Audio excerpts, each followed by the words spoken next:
Welcome back, Gridiron fans. I'm your online host, Andrew Homan. Joining me on desk is Joe Fracasso to break down one of the most anticipated matchups of the year. It's the battle of the SEOAL between Jackson and Logan. Now, Joe, this Jackson defense, will they be able to do enough to stop the explosive Logan offense? It's going to be really difficult, but the Ironmen can do enough. Will they is another question.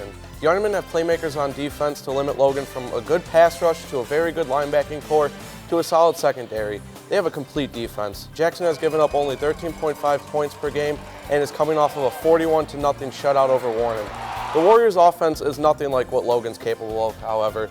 Actually, Jackson hasn't seen an offense like the Chieftains all year, and that's where my concern comes in. It's one thing to go practice all week against a scout team playing the roles of Lane Little and Bryce McBride, but it's a completely different thing to see the duo on the field when the lights are on Friday night.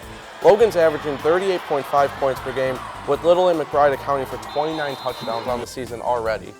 Jackson definitely has its hands full with Logan's offense, and it will be interesting to see if they're able to get the stops that the Ironmen need.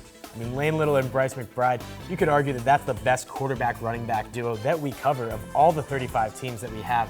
So on the flip side of that, does Logan's defensive struggles worry you? I don't see how it can't. The Chieftains aren't a good defensive team, simply put. They came off of a shutout over Shadyside, but they've given up 49 points to an Athens offense that, has been hit or miss, 31 points to a Cambridge team, and 28 to Nelsonville York. The Chieftains are also giving up just a bit under 23 points per game, and they struggle tackling the ball carrier. And we all know Jackson has 4 guys that can carry the ball, from Hunter Sexton to Johnny Farley to Blake McCoy and Reagan Conley. It could be a long night for those Logan defenders.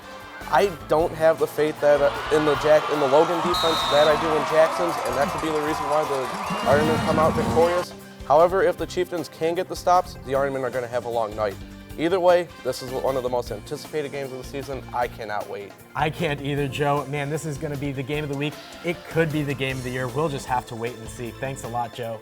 Make sure that you head over to the SoundCloud account for WOUB Faceoff, where our reporters talk with Faceoff host Carter Eckel about this year's Player of the Year watch list, which does include Lane Little and Hunter Sexton. For Joe Fracasso, I'm Andrew Homan. Thanks a lot.